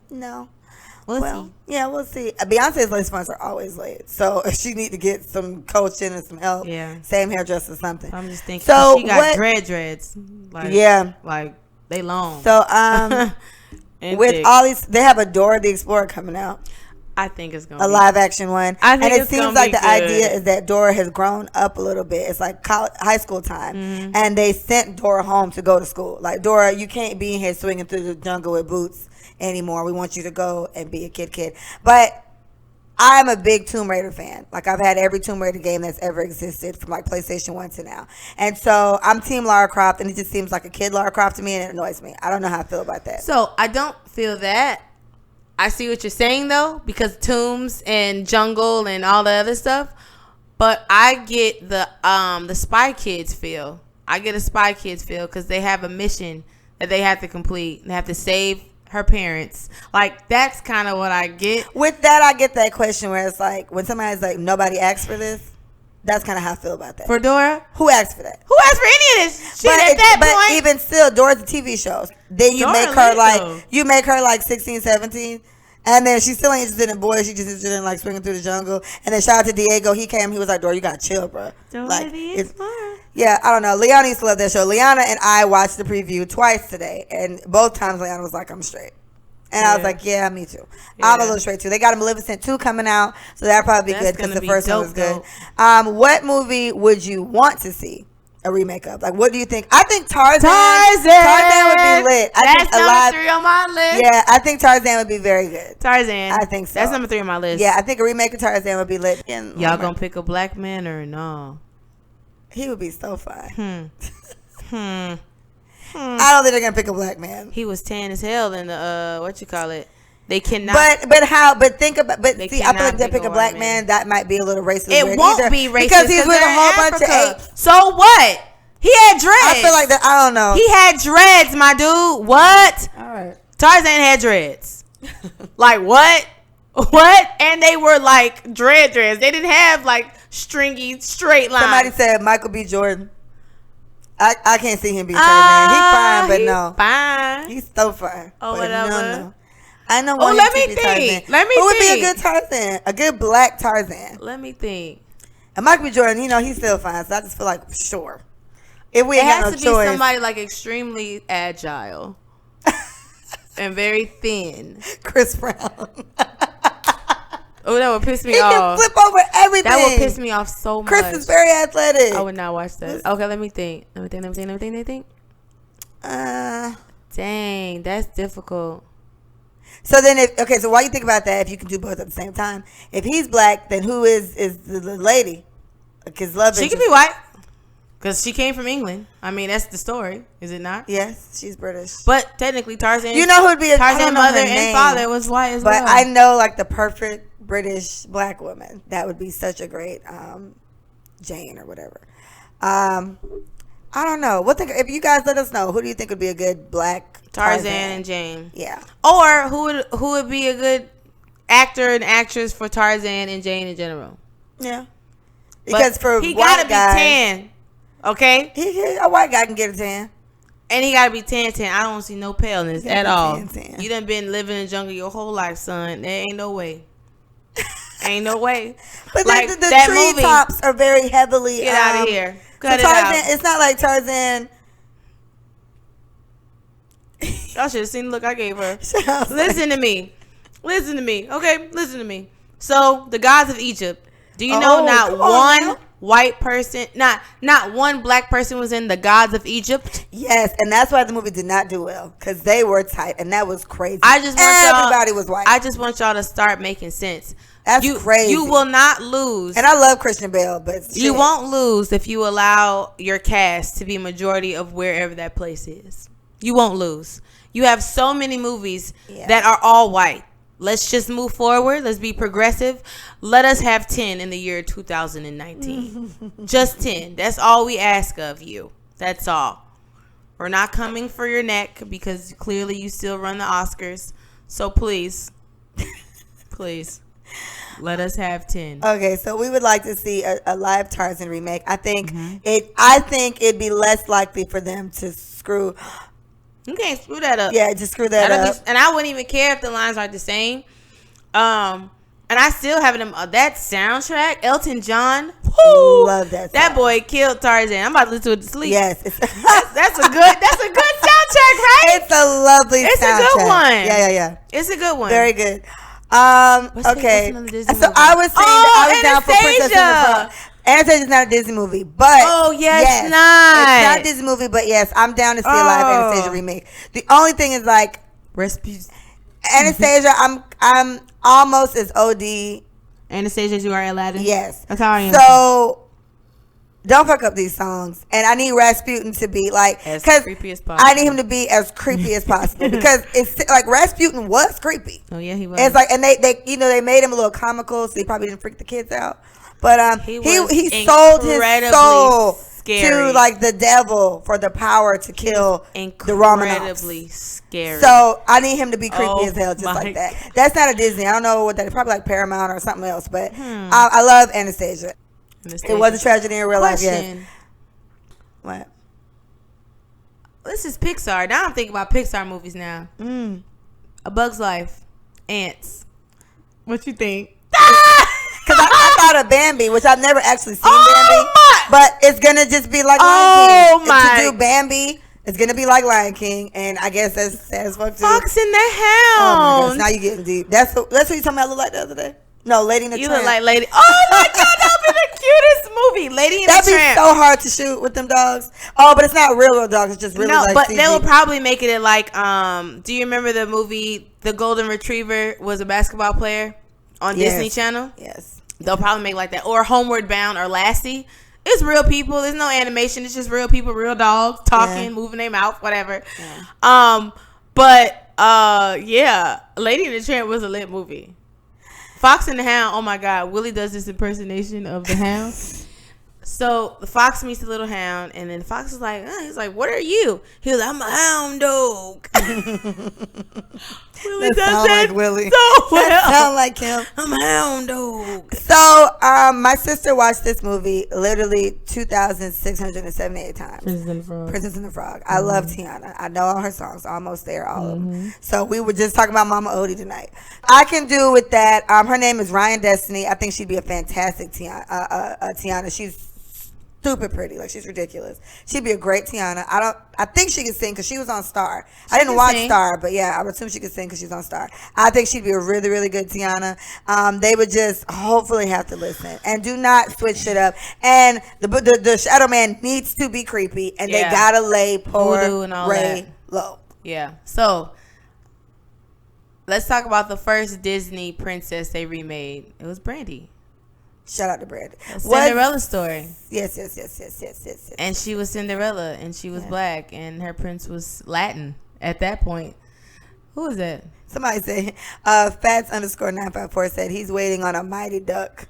A Mighty Duck. Oh my God, it's so lit. Mighty Ducks was lit, bruh, but it was already in human form. It wasn't like a. Yeah.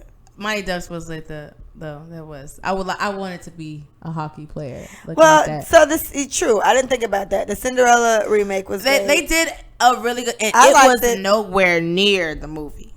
And I am not a Cinderella story fan either. I do know the Cinderella. So I'm not emotionally attached to Cinderella at all. But the thing is, I don't know how many times I saw the cartoon one. That's what I'm saying. Yeah. So, like, because I'm pretty sure Brandy's song, as long as I'm in my own little corner, all alone in my own little chair. I don't think that was in my own little. So I don't think that was in Cinderella. Because it was a musical.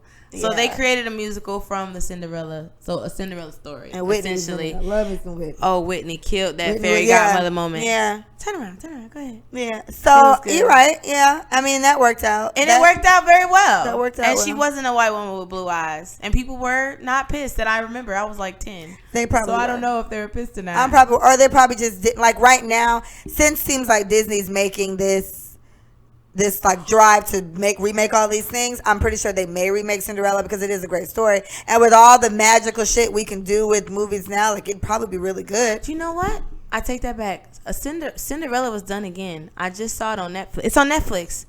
Cinderella is on Netflix in its human form. I'm gonna watch it. I just saw that 2 days ago. It was Cinderella. Yeah. Correct me if I'm wrong. It is on Netflix. Snow White, we care to see that? I don't really care to see that. I love Snow White. Hi ho! Oh my gosh. Hi ho, that's what he said. Yeah. Hi ho. Hi ho. It's all to work we go. Okay. I would love to see Snow White. I loved her high pitched voice. When she was singing with the bird. Yeah. Well, but Coco, they just came out with Coco, but I would love to see Coco. I haven't seen Coco yet. What? You told me it's very emotional. Leah! I don't feel like crying today. So I made Kasia, which is my boyfriend's brother's girlfriend. So many titles. She watched Coco 2 nights ago when I was doing Rachel's hair. You cried, Kay? She said it was so stinking good. And the animation in that movie is incredible. So shout out to y'all. Coco. Moana. Would Moana be lit? Oh, Moana be so good. They got to make The Rock be him again. Yes. Like the real life Rock can do it. Definitely he can definitely do it. Right. And they can pick so many people to be Moana. So I think Moana would be great.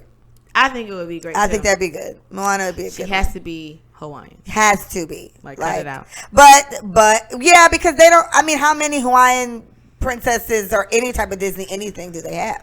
I think that's it. Just her. Oh, Lilo and Stitch. And I don't even know if she was a princess. She's not a princess. She's just a regular smuggler. Little Hawaiian baby. Okay. Mia loves Lilo and Stitch. I do too. They're freaking adorable. Oh, I not mean family. Yes.